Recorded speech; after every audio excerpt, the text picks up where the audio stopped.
worries and hobbies.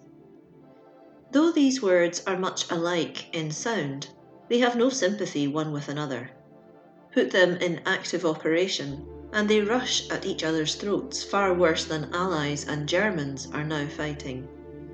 They strive for a death grip, and as soon as one gets hold, he hangs on to the end if he can. Yet, as in all conflicts, the right is sure to win in an equal combat. The right of the hobby is absolutely certain to win over the wrong of the worry. Webster defines a hobby as a subject or plan which one is constantly setting off, or a favourite and ever recurring theme of discourse, thought, or effort.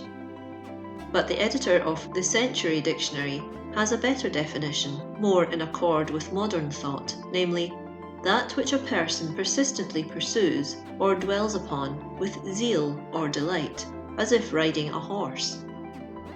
Are you cursed by the demon of worry? Has he got a death grip on your throat?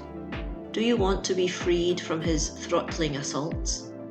If so, get a hobby, the more mentally occupying the better, and ride it earnestly, sincerely, furiously. Let it be what it will far more than pay in the end, when you find yourself free from the nightmare of worry that has so relentlessly ridden you for so long. Collect bugs, old china, Indian baskets, Indian blankets, pipes, domestic implements, war paraphernalia, photographs, butterflies. Make a herbarium of the flowers of your state. Collect postage stamps, old books, first editions. Go in for extra illustrating books. Pick up and classify all the stray phrases you hear. Do anything that will occupy your mind to the exclusion of worry. And let me here add a thought. The more unselfish you can make your hobby, the better it will be for you. Perhaps I can put it even in a better way yet. The less your hobby is entered into with the purely personal purpose of pleasing yourself, and the more actively you can make it beneficial, helpful, joy-giving to others, the more potent for good it will be in aiding you to get rid of your worries. He who blesses another is thrice blessed, for he not only blesses himself by the act, but brings upon himself the blessing of the recipient and of Almighty God, with the oft-added blessing of those who learn of the good deed and breathe a prayer of commendation for him. In San Francisco there is a newspaper man who writes in a quaint, peculiar, simple yet subtle fashion, who signs himself KCB. During the Panama Pacific Exposition, one of his hobbies was to plan to take there all the poor youngsters of the streets, the newsboys, the little ones in hospitals, the incurables, the down-and-outers of the workhouse and poor farm, and finally the almost forgotten old men and women of the almshouses. I saw strong men weep with deep emotion at the procession of automobiles conveying the happy, though generally silent throngs on one of these occasions, and KCB must have felt the showers of blessings that were sent in his direction from those who saw and appreciated his beautiful helpfulness. There is nothing to hinder any man, woman, youth or maiden from doing exactly the same kind of thing with the same spirit, and bringing a few hours of happiness to the needy, thus driving worry out of the mind, putting it hors de combat, so that it need never again rise from the field. Every blind asylum, children's hospital, slum, old ladies' home, old man's home, almshouse, poor farm, workhouse, insane asylum, prison, and 1,000 other centres where the poor, needy, sick and afflicted gather, has its lonely hearts that long for cherishing, aching brows that need to be soothed, pain to be alleviated.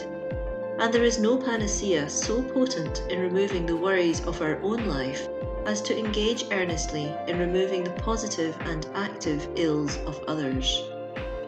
People occasionally ask me if I have any hobby that has helped me ward off the attacks of worry.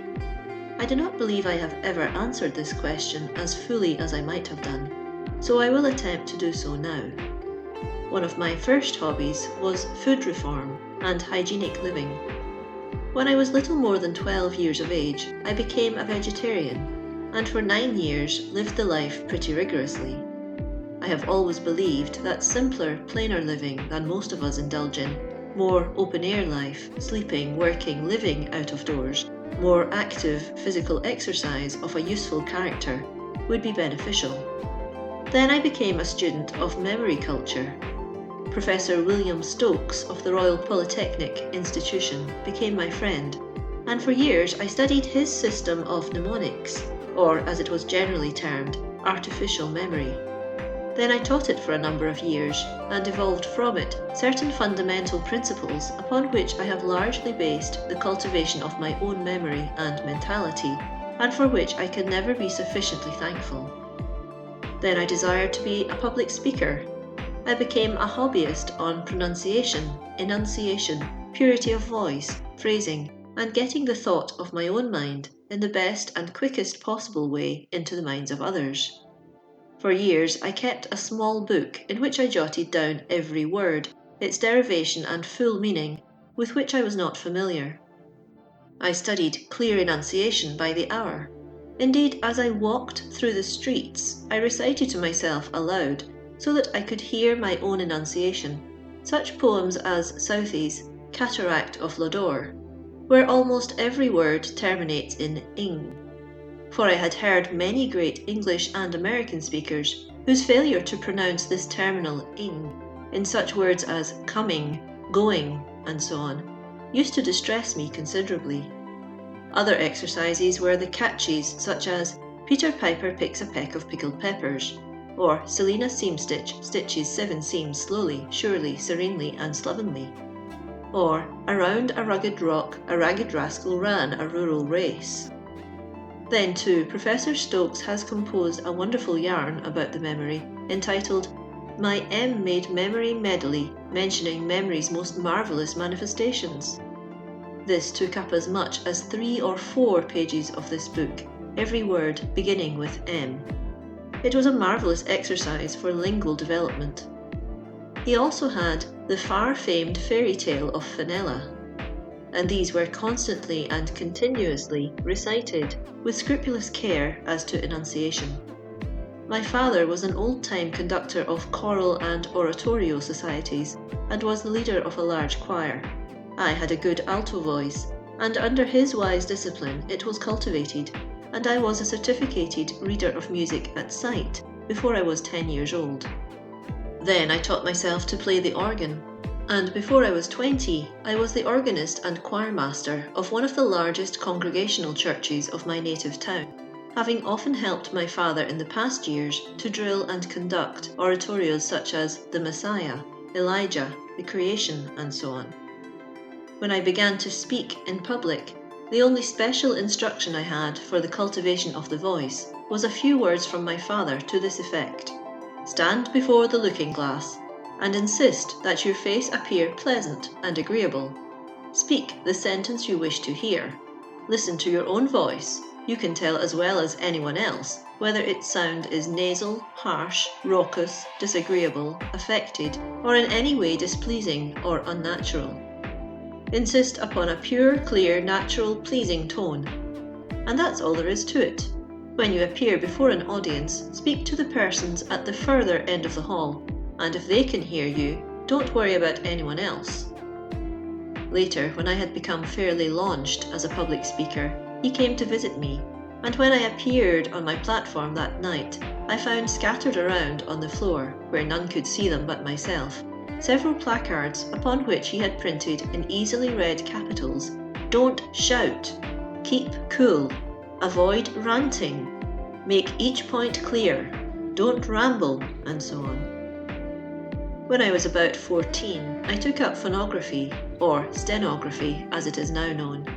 This was an aid in reporting speeches, making notes and so on, but one of its greatest helps was in the matter of analysing the sounds of words, thus aiding me in their clear enunciation.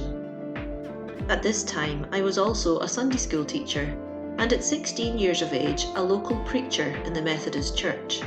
This led to my becoming an active minister of that denomination after I came to the United States, and for 7 years I was as active as I knew how to be in the discharge of this work. In my desire to make my preaching effective and helpful, I studied unweariedly and took up astronomy, buying a 3-inch telescope, and soon became elected to fellowship in the Royal Astronomical Society of England. Then I took up microscopy, buying the fine microscope from Dr. Dallinger, President of the Royal Microscopical Society, with which he had done his great work on bacilli, and which, by the way, was later stolen from me. And I was speedily elected a Fellow of that distinguished society. A little later, Joseph LeConte, the beloved geologist of the California State University, took me under his wing and set me to work solving problems in geology, and I was elected in due time a Fellow of the Geological Society of England, a society honoured by the counsels of such men as Tyndall, Murchison, Lyell, and all the great geologists of the English-speaking world. Just before I left the ministry in 1889, I took up, with a great deal of zeal, the study of the poet Browning. I had already yielded to the charm of Ruskin, whom I personally knew, and Carlyle. But Browning opened up a new world of elevated thought to me, in which I am still a happy dweller. In seeking a new vocation, I naturally gravitated towards several lines of thought and study, all of which have influenced materially my later life, and all of which I pursued with the devotion accorded only to hobbies. These were 1. A deeper study of nature in her larger manifestations, as the Grand Canyon of Arizona, the Petrified Forest, the Yosemite Valley, the big trees, the high Sierras, with their snow-clad summits, glaciers, lakes, canyons, forests, flora and fauna, the Colorado and Mojave deserts, the Colorado River, the Painted Desert, and the many regions upon which I have written books. 2. The social conditions of the submerged tenth, which led to my writing of a book on The Dark Places of Chicago, which was the stimulating cause of W.T. Stead's soul-stirring book, If Christ Came to Chicago. Here was and is the secret of my interest in all problems dealing with social unrest, the treatment of the poor and sinful and so on, for I was chaplain for 2 years of 2 homes for unfortunate women and girls. 3. A deeper study of the Indians, in whom I had always been interested, and which has led to my several books on the Indians themselves, their basketry, blanketry, and so on. 4. A more detailed study of the literature of California and the West, and also 5. A more comprehensive study of the development of California and other Western states, in order that I might lecture more acceptably upon these fascinating themes. Here then are some of the hobbies that have made and are making my life what it is. I leave it to my readers to determine which has been the better: to spend my hours, days, weeks, months and years in getting my livelihood and worrying, or in providing for my family and myself and spending all the spare time I had upon these many and varied hobbies, some of which have developed into my life work. And I sincerely hope I shall be absolved from any charge of either self-glorification or egotism in this recital of personal experiences. At the time I was passing through them, I had no idea of their great value. They were the things to which something within me bade me flee, to find refuge from the worries that were destroying me. And it is because of their triumphant success that I now recount them, in the fervent desire that they may bring hope to despondent souls, give courage to those who are now wavering, uncertain and pessimistic, and thus rid them of the demons of fret and worry. Now that I have come to my final words, where all my final admonitions should be placed, I find I have little left to say. I have said it all, reader, in the chapters you have read, or skipped. Indeed, I have not so much cared to preach to you myself, as to encourage, incite you to do your own preaching. This is by far the most effective, permanent, and lasting. Improvement can come only from within. A seed of desire may be sown by an outsider, but it must grow in the soil of your soul. be harboured, sheltered, cared for, and finally beloved by your own very self, before it will flower into new life for you.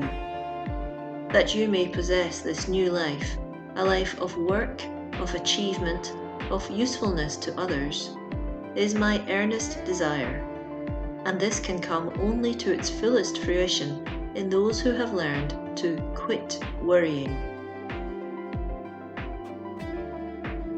End of chapter 25.